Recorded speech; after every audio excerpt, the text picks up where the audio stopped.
Toto Wolff has spent 12 years trying to put Max Verstappen in a Mercedes. He tried when Verstappen was 16 years old. He tried during the Christian Horner scandal. He tried in the summer of 2025, flying to Sardinia for secret talks that nearly broke George Russell's bond with the team. Every single time, Verstappen said no. Now, for the first time, the word coming out of the Formula One paddock is that Verstappen will be the one making the call. The thinking behind it is brutal, and it starts with a single number: 12 points after 3 races. The case laid out on the Formula One Nation podcast this week left zero room for doubt. Red Bull will not win the title this year, and because of that, the talk between Verstappen and Mercedes is not a question of if, it is a question of when. Verstappen is not in Formula One to finish 8th in qualifying. He is not here to watch other drivers fight for podiums while he scraps with an Alpine for 7th. He is going to look for a way into that Mercedes, because they have the best car. And they do. Mercedes has the best car, by a gap nobody saw coming 3 months ago. But this story did not start with a podcast take. It started with a promise Wolff made to himself a long time ago, and a chase that has outlasted 3 rule changes, 2 driver lineups, and one of the ugliest internal scandals the sport has ever seen. Wolff first sat across from the Verstappen family in 2014. Max was 16 years old, fresh out of European Formula 3, and every team boss on the grid knew he was special. Wolff brought Jos Verstappen and manager Joop Rothengatter to the Mercedes factory at Brackley, then hosted them at his home in Vienna. The offer was a funded Formula 2 seat with a locked-in path to Formula 1. It was the safe road, the smart road. Red Bull, through Helmut Marko, offered something riskier. A race seat right away with Toro Rosso. No waiting, no ladder, straight into a Grand Prix car at 17. Wolff, to his credit, told the family to take Red Bull's offer. He knew the kid needed to race, not wait. That honesty cost him a decade.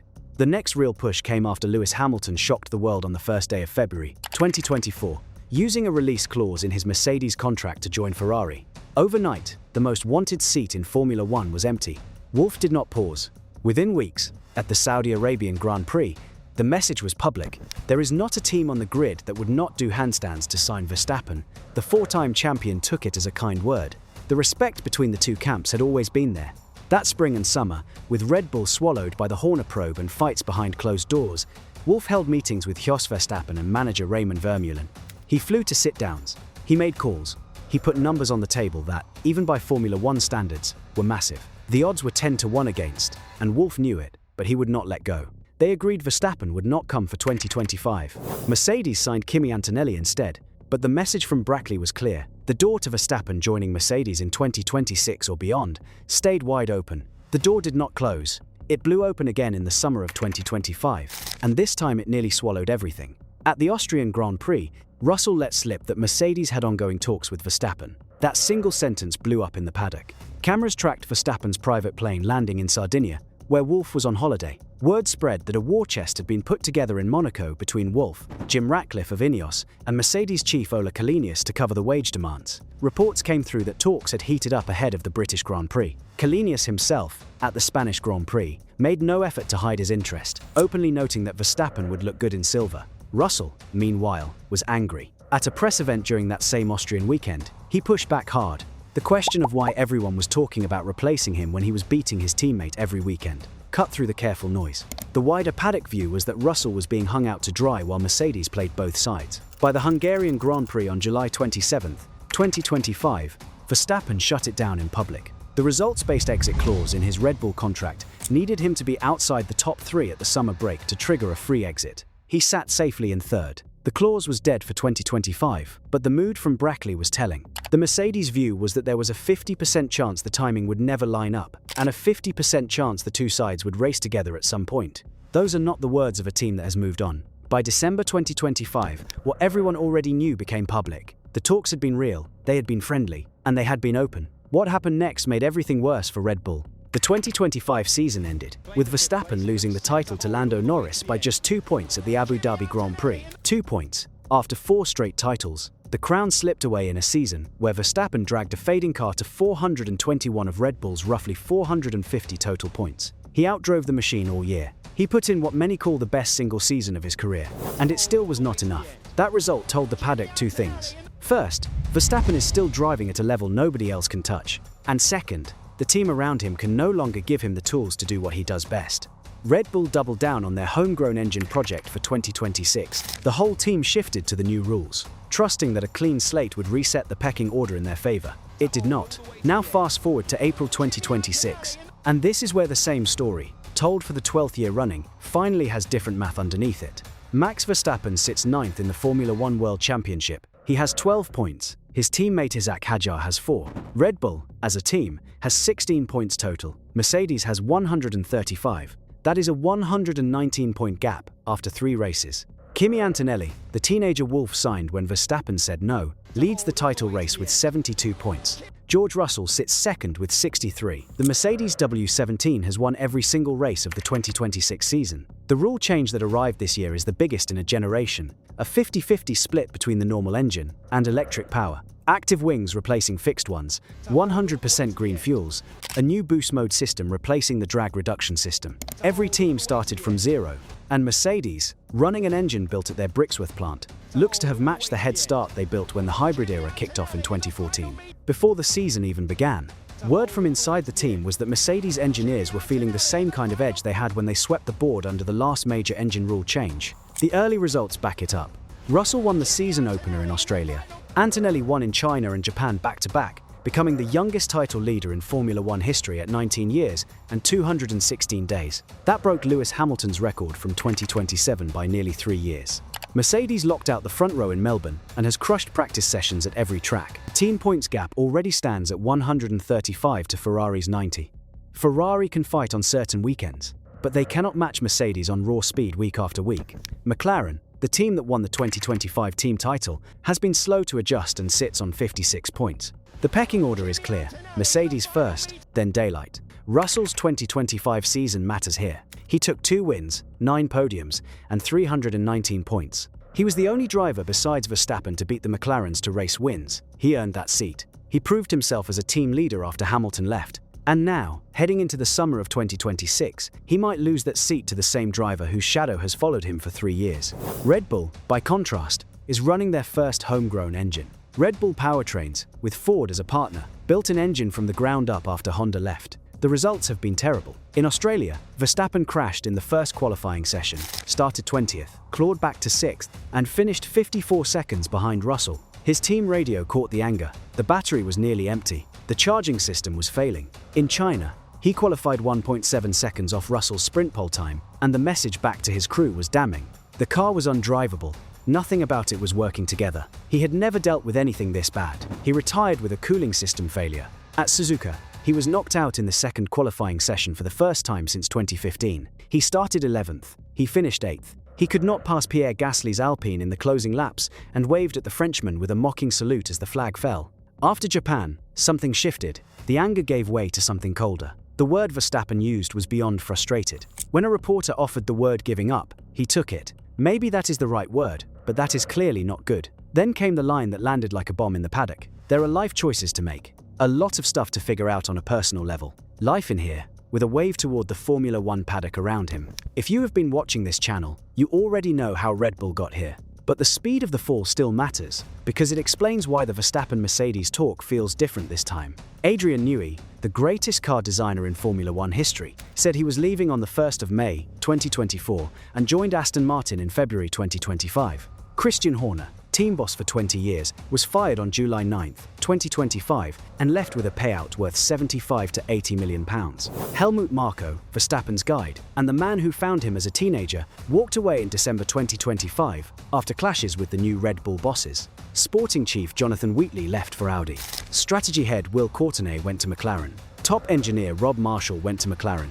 Aero chief Dan Fallows went to Aston Martin. The team that won 19 of 22 races in 2023 has been gutted from the inside. The car shows it. The RB22 is, by all accounts, undrivable. A major floor upgrade brought to Suzuka showed no gain at all. Red Bull brought new aero parts and reworked cooling ducts, and the car was actually slower in qualifying trim than it had been in China. The team sits behind Mercedes, Ferrari, and McLaren in the team standings, level on points with Alpine. A team that spent $600 million building its own engine base from nothing is now trading blows with a customer Renault outfit. Red Bull's comeback could take 2 to 3 years. That is not a stretch when you look at the scale of what they have lost. The The brains behind 4 title-winning cars have been scattered across 3 rival teams and into retirement. The deep know-how that let Red Bull improve faster than anyone on the grid has walked out the door. And the engine, the piece they gambled everything on, is the weakest on the grid. By then, Verstappen would be 31.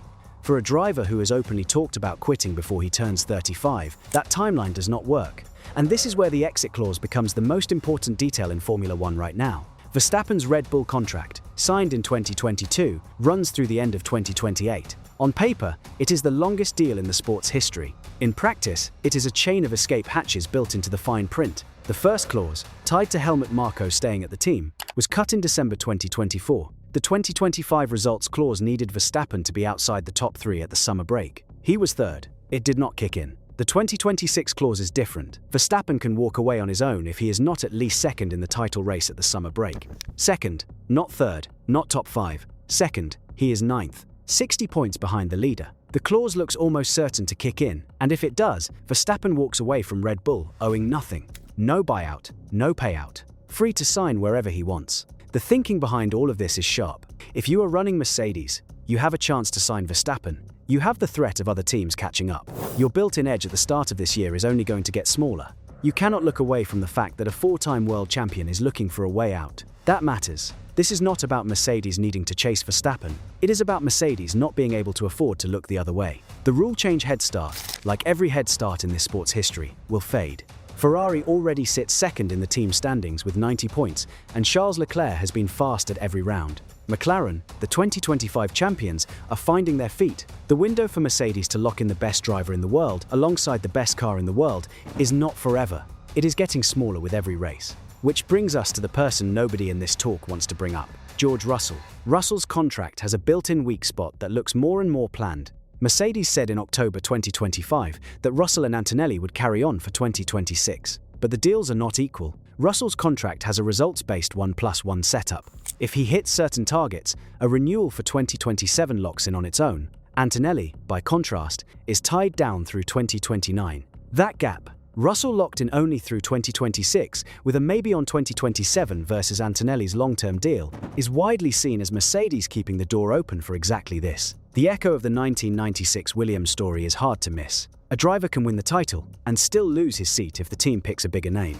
Russell has felt that shadow for 3 years now. He felt a little pushed aside during the summer drama of 2025, and who could blame him?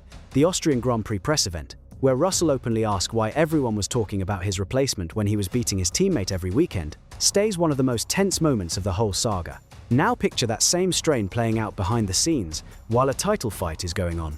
The official Mercedes stance in late March 2026 was cold. The fresh round of talk was called silly. There are no Verstappen chats happening. The current lineup was praised.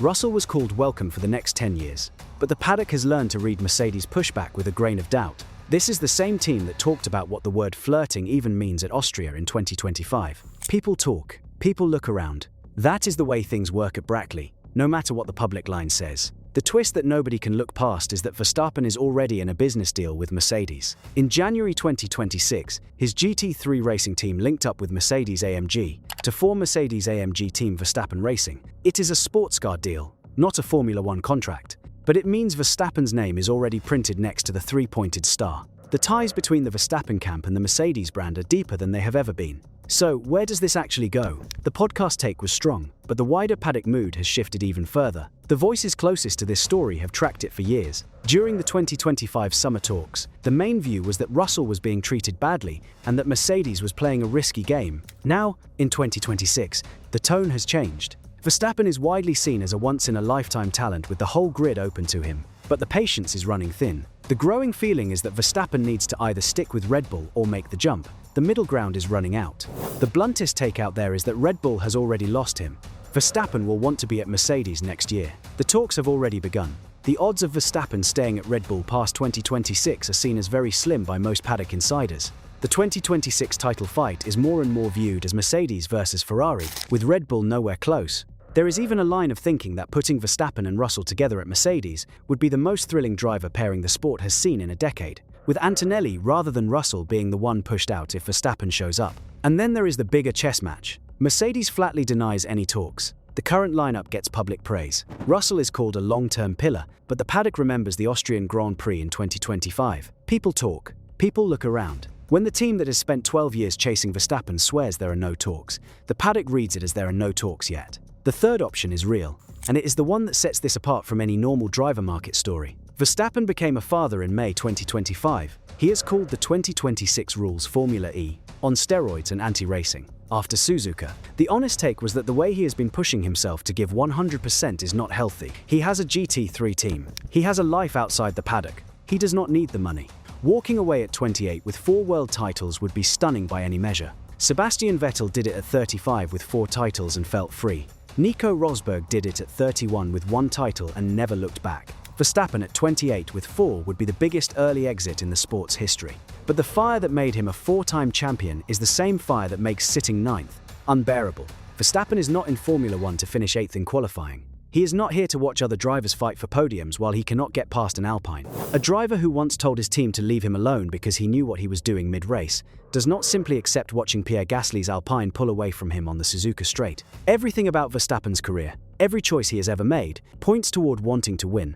And right now, there is only one team offering that chance. The exit clause is ticking. Mercedes has the car. Wolff has the patience. And for the first time in 12 years of chasing, it is not Wolff reaching across the table. It is Verstappen looking at what is on the other side. As of the first week of April 2026, no deal has been announced. No formal offer has been locked in. The official Mercedes line is that talks are not happening.